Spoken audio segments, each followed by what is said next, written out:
आज इस बुलेटिन में बात होगी अडानी और अंबानी को लेकर घिरे पीएम मोदी की। चौथे चरण के लिए तेज हुए चुनाव प्रचार की। देखेंगे केजरीवाल की जमानत याचिका पर सुप्रीम कोर्ट के बड़े अपडेट को, जेपी नड्डा के खिलाफ पुलिस की कार्रवाई को, जानेंगे हरियाणा में बीजेपी सरकार की बढ़ती मुश्किलों को, और बुलेटिन के आखिर में देखेंगे जाने माने कार्टूनिस्ट इरफान की किस खबर पर पड़ी तिरछी नजर। लेकिन तमाम बड़ी खबरों से पहले एक नजर आज की सुर्खियों पर। गुजरात में बीजेपी नेता के बेटे ने कैप्चर किया बूथ, 4 मिनट से ज्यादा की लाइव स्ट्रीमिंग, कहा ईवीएम अपने बाप की, 2 हिरासत में। केरल की वायनाड सीट पर सामने आई सीपीआई की इंटरनल रिपोर्ट। सीट पर सीपीआई की एनी राजा और कांग्रेस सांसद राहुल गांधी के बीच कड़ा मुकाबला। रिपोर्ट के मुताबिक राहुल गांधी एक बार फिर जीत रहे हैं चुनाव। बीजेपी नेता की बड़ी मुश्किलें। लोकसभा चुनाव से पहले ओडिशा में बीजेडी छोड़कर बीजेपी का दामन थामने वाले केंद्र पड़ा सांसद अनुभव महांती के खिलाफ कोर्ट ने आरोप तय करने का दिया आदेश। शेयर बाजार में मामूली गिरावट, 45 अंकों की गिरावट के साथ 73,466 पर बंद हुआ सेंसेक्स। तो दिन भर के उतार चढ़ाव के बाद कल के ही स्तर पर यानी 22,302 पर बंद हुआ निफ्टी। ये तो थी सुर्खियां। अब बात आज की सबसे बड़ी खबर की। चुनाव के दौरान राजनीतिक दलों में टकराव तेज होते नजर आ रहे हैं। इस बीच पीएम मोदी ने अडानी और अंबानी का नाम लेते हुए कांग्रेस को घेरने की कोशिश की, लेकिन पीएम का यह दाव उल्टा उन पर भारी पड़ गया। कांग्रेस ने पीएम को घेर लिया और सवाल किया कि क्या अडानी और अंबानी को भी समझ में आ गया है कि सरकार जाने वाली है और उन्होंने मोदी का साथ छोड़ दिया है। तो क्या है पूरी खबर, देखिए ये रिपोर्ट। पीएम मोदी के अंबानी अडानी कनेक्शन पर कांग्रेस पहले से ही सवाल उठाते आई है। पार्टी ने इसे अपने चुनावी अभियान का हिस्सा भी बना लिया है। न्याय यात्रा रही हो या कांग्रेस नेताओं की चुनावी रैलियां, पार्टी बीजेपी पर, मोदी सरकार पर देश की सारी संपत्ति अंबानी अडानी को देने का आरोप लगाते हुए नजर आती है। इसे लेकर हाल ही में पीएम मोदी ने कांग्रेस पर सवाल उठाए थे। पीएम ने बुधवार को चुनावी रैली को संबोधित करते हुए कांग्रेस पर सवाल उठाए कि आखिर लोकसभा चुनाव की तारीख घोषित होने के बाद अंबानी और अडानी का नाम लेना क्यों बंद कर दिया। उन्होंने कहा कि बताएं, रातों रात ऐसी क्या डील हुई जो चुप्पी साध ली? क्या टेम्पो भर भर कर माल पहुंचा है? उनके इस बयान पर पलटवार करते हुए कांग्रेस अध्यक्ष मल्लिकार्जुन खड़गे ने करारा तंज कसा है। खड़गे ने ट्वीट किया, वक्त बदल रहा है, दोस्त दोस्त ना रहा। 3 चरणों के चुनाव पूरे हो जाने के बाद आज प्रधानमंत्री जी अपने मित्रों पर ही हमलावर हो गए हैं। इससे पता चल रहा है कि मोदी जी की कुर्सी डगमगा रही है। यही परिणाम के असली रुझान है। खड़गे ने तीसरे चरण के असली रुझान बता दिए तो कांग्रेस महासचिव प्रियंका गांधी ने भी पहले, दूसरे और तीसरे चरण के मतदान के बाद पीएम को डरा हुआ बताया है। क्या 3 चरण की वोटिंग के बाद उद्योग जगत को बड़े संकेत मिल गए हैं? खड़गे के बयान से साफ है बीजेपी मुसीबत में है और उसकी मुसीबत को इंडिया गठबंधन और बढ़ा रहा है। विपक्षी इंडिया गठबंधन के नेताओं ने आज मोदी सरकार पर बड़े आरोप लगाते हुए कई सवाल पूछे। देखिए ये रिपोर्ट। तीसरे चरण का मतदान खत्म हो चुका है और अब बचे हुए 4 चरणों को लेकर सभी पार्टियां चुनाव प्रचार में जुट गई हैं। इसी कड़ी में कांग्रेस महासचिव प्रियंका गांधी रायबरेली में ताबड़तोड़ प्रचार कर रही हैं। प्रियंका ने बीजेपी सरकार पर हमला बोलते हुए कहा कि आज देश की राजनीति गलत दिशा में जा रही है।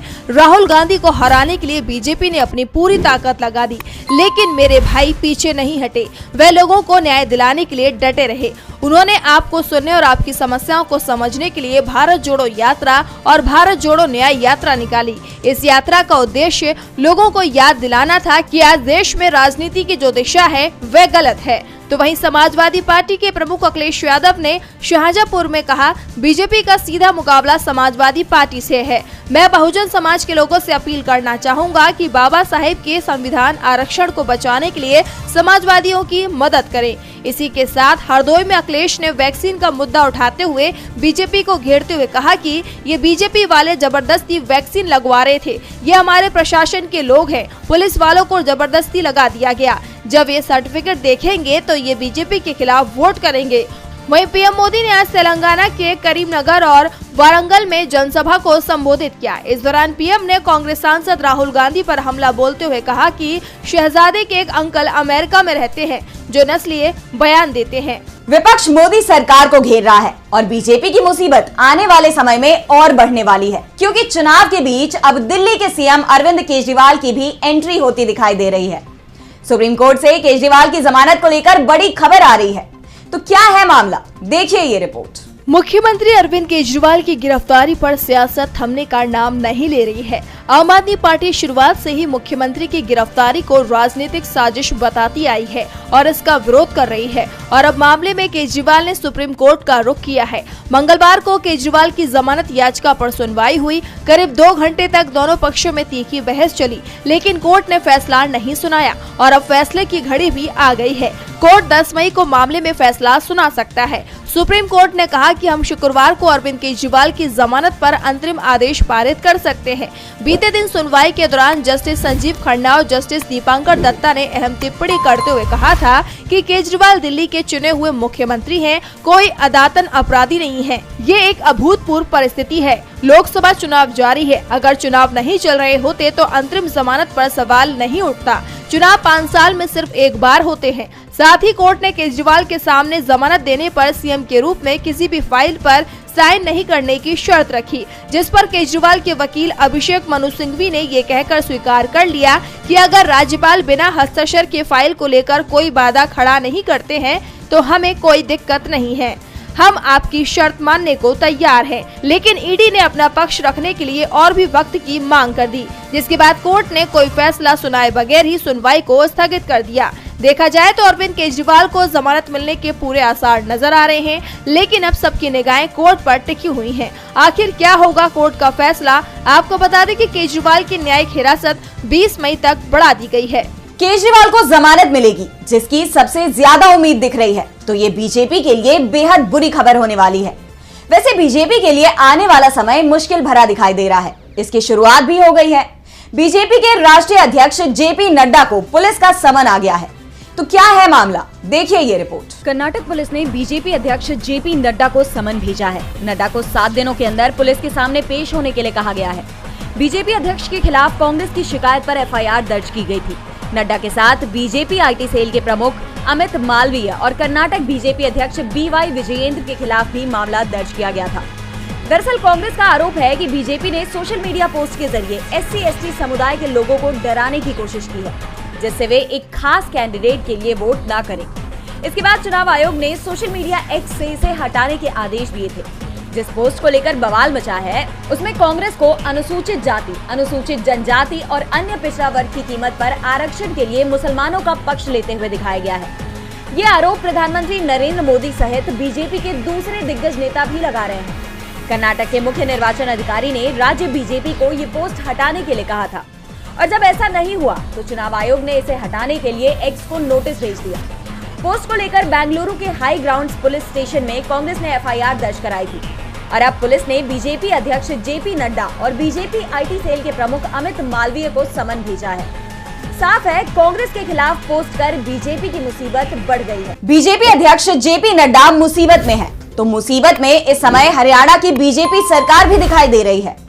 3 विधायकों के सरकार से समर्थन वापस लेने और कांग्रेस को समर्थन करने के ऐलान के बाद अब दूसरे विधायक भी पाला बदलने की तैयारी कर रहे हैं। इस बीच जेजेपी नेता दुष्यंत चौटाला ने भी कांग्रेस से हाथ मिलाने के संकेत दे दिए हैं। ऐसे में क्या है राज्य में नए राजनीतिक समीकरण, देखिए ये रिपोर्ट। हरियाणा में बीजेपी की नायब सिंह सैनी सरकार का गिरना तय माना जा रहा है। 90 सदस्यों वाली हरियाणा विधानसभा में इस समय 88 सदस्य हैं। बहुमत का आंकड़ा 45 है, लेकिन बीजेपी के पास इस समय 40 सीटें हैं, जबकि 2 निर्दलीय और हरियाणा लोकहित पार्टी के 1 विधायक का उसे समर्थन है, यानी बहुमत से बीजेपी 2 सीट पीछे है। दूसरी तरफ कांग्रेस के पास 30 विधायक हैं और 4 निर्दलीय विधायकों का भी उसे समर्थन हासिल है। इस बीच जेजेपी नेता दुष्यंत चौटाला ने बड़ा बयान दिया है। उन्होंने कांग्रेस का साथ देने की बात कही है। जेजेपी के 10 विधायक हैं और जेजेपी की तरफ से संकेत मिल रहे हैं कि अगर कांग्रेस सरकार बनती है तो वो सरकार को बाहर से समर्थन देने को तैयार है। दुष्यंत चौटाला ने कहा कि कांग्रेस सैनी सरकार के खिलाफ अविश्वास प्रस्ताव लाए, वो कांग्रेस के प्रस्ताव का समर्थन करने को तैयार है। भूपेंद्र सिंह हुड्डा ने दावा किया कि हरियाणा में बीजेपी सरकार बहुमत में नहीं बची है। सरकार को सदन में बहुमत साबित करना चाहिए, नहीं तो राज्य में राष्ट्रपति शासन लगाया जाना चाहिए। दूसरी तरफ बीजेपी बहुमत के लिए जरूरी नंबर जुटाने में लगी हुई है, लेकिन जिस तरह से लोकसभा चुनावों में बीजेपी उम्मीदवारों का किसान विरोध कर रहे हैं, ऐसे में बीजेपी की मुसीबत बढ़ती दिख रही है, क्योंकि 5-6 महीने बाद ही हरियाणा में विधानसभा चुनाव होने हैं। ऐसे में विधायक बीजेपी के साथ जाकर किसानों को नाराज नहीं करना चाहते हैं। ऐसे में दावा ये भी किया जा रहा है कि हरियाणा की बीजेपी सरकार कभी भी गिर सकती है। एक तरफ हरियाणा में बीजेपी सरकार मुश्किल में फंसी हुई है, तो वहीं कर्नाटक में बीजेपी की सहयोगी पार्टी जेडीएस की भी मुश्किल बढ़ती जा रही है। महिला शोषण के मामले को लेकर प्रज्वल रेवन्ना के खिलाफ ब्लू कॉर्नर नोटिस जारी कर दिया गया है, तो कोर्ट ने प्रज्वल के पिता एचडी रेवन्ना को जमानत देने से इनकार कर दिया है। इस बीच डिप्टी सीएम शिव कुमार ने बड़ा खुलासा किया है, तो क्या है पूरा मामला, देखिए ये रिपोर्ट। प्रज्वल रेवन्ना का मामला लगातार तूल पकड़ रहा है। दिन प्रतिदिन मामले में नए खुलासे हो रहे हैं। कर्नाटक के डिप्टी सीएम शिव कुमार ने पूर्व मुख्यमंत्री एचडी कुमारस्वामी पर गंभीर आरोप लगाते हुए नया खुलासा किया है। शिव कुमार ने कहा कि कुमारस्वामी ने प्रज्वल रेवन्ना के आपत्तिजनक वीडियो फैलाए हैं। कुमारस्वामी एचडी रेवन्ना के भाई और प्रज्वल के चाचा हैं। शिव कुमार ने उन्हें ब्लैकमेलिंग का राजा बताते हुए कहा कि इस पूरी कहानी के मुख्य किरदार और डायरेक्टर कुमारस्वामी ही हैं। उनके इस आरोप ने मामले को नया मोड़ दे दिया है और अब प्रज्वल के पिता एचडी रेवन्ना को 14 मई तक के लिए न्यायिक हिरासत में भेज दिया गया है। दरअसल एचडी रेवन्ना पर महिला की किडनैपिंग के आरोप लगे हैं, जिसके बाद रेवन्ना को 8 मई तक के लिए हिरासत में ले लिया गया था। ये महिला भी पीड़िताओं में से एक है। महिला के बेटे ने शिकायत दर्ज कराई थी कि उसकी मां को किडनैप कर लिया गया है, जिसके बाद एसआईटी ने रेवन्ना के रिश्तेदारों के फार्म हाउस से महिला को रेस्क्यू किया था। हालांकि जेडीएस विधायक ने मामले में जमानत याचिका भी दाखिल की थी, लेकिन शनिवार को उनकी याचिका खारिज कर दी गई और अब बेंगलुरु की स्पेशल कोर्ट ने उनकी न्यायिक हिरासत भी 14 मई तक के लिए बढ़ा दी है। वहीं वायरल वीडियो के चलते बदनामी के डर से एक तरफ पीड़िताओं ने भी खुद को घरों में कैद कर लिया है। जैसे जैसे रेवन्ना को कठिन से कठिन सजा दिलाने की मांग चल रही है, वैसे वैसे पीएम मोदी और एनडीए की मुश्किलें भी अब लगातार बढ़ती हुई नजर आ रही है। बहरहाल रेवन्ना के खिलाफ इंटरपोल ने भी ब्लू कॉर्नर नोटिस जारी कर दिया है। ऐसे में अब देखना ये होगा कि आखिरकार कब तक 2500 से भी ज्यादा महिलाओं का गुनहगार आखिर कब तक आजाद रहेगा। रेवन्ना के मामले में बीजेपी भी घिर गई है, तो एस्ट्राजेनेका के नए ऐलान ने मोदी सरकार पर सवाल खड़े कर दिए हैं। जनता सरकार से जवाब मांग रही है, तो क्यों एक बार फिर सवालों से घिरी मोदी सरकार, देखिए ये रिपोर्ट। कोविड वैक्सीन पर ब्रिटेन की कंपनी एस्ट्राजेनेका के खुलासे ने देश विदेश में हड़कंप मचा दिया है। वैक्सीन के साइड इफेक्ट्स पर खुलासे के बाद से वैक्सीन पर विवाद बढ़ता ही जा रहा है और अब एस्ट्राजेनेका ने दुनिया भर से अपनी कोरोना वैक्सीन वापस लेने का ऐलान कर दिया है, जिसके बाद इस मामले में सियासत तेज हो गई है। वैक्सीन के मुद्दे पर मोदी सरकार पहले से ही विपक्ष के निशाने पर थी और अब आरोपों का ये सिलसिला और तेज होता हुआ नजर आ रहा है। हालांकि एस्ट्राजेनेका ने कहा कि उनके इस फैसले की वजह वैक्सीन के साइड इफेक्ट नहीं है, लेकिन माना यही जा रहा है कि दुनिया भर में आलोचना के बाद कंपनी ने ये फैसला लिया है। तो वहीं अब भारत में भी लोगों की निगाहें मोदी सरकार की तरफ है। आखिर मोदी सरकार कब वैक्सीन को लेकर अपना रुख साफ करेगी? विपक्ष का आरोप है कि उनके विरोध के बावजूद बिना पूरी ट्रायल जांच के वैक्सीन को अप्रूव कर दिया गया और जब साइड इफेक्ट्स का खुलासा हुआ तो मोदी सरकार ने जनता पर हुए अत्याचार पर न्याय संगत काम करने की बजाय वैक्सीन सर्टिफिकेट से पीएम मोदी की फोटो हटा दी। मोदी सरकार लोगों की जान के साथ खिलवाड़ कर रही है। भारत में लगभग 70% से भी ज्यादा लोगों को एस्ट्राजेनेका के वैक्सीन फॉर्मूले पर बनी कोविशील्ड लगाई गई है। आपको बता दें, एस्ट्राजेनेका ने ब्रिटेन कोर्ट में माना है कि उनकी बनाई गई वैक्सीन से शरीर में खून के थक्के बन सकते हैं, जिससे लोगों की जान भी जा सकती है। और बुलेटिन के आखिर में देखेंगे जाने माने कार्टूनिस्ट इरफान की किस खबर पर पड़ी तिरछी नजर।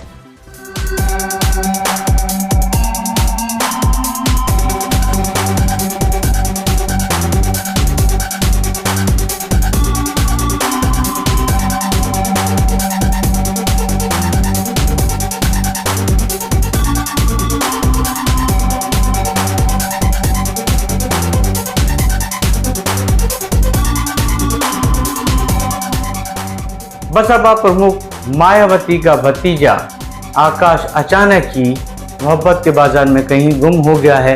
वो लगातार ही मोदी और योगी को अपने भाषणों में निशाना बना रहा है। राजनीति की पारखी मायावती को आने वाले खतरे का अंदाज़ा है, तो इससे पहले कि शायद की आंखें भतीजे पर लाल हों, मायावती ने अपने भतीजे का उत्तराधिकार वापस छीन लिया है, क्योंकि न रहेगा बांस और न बजेगी बांसुरी।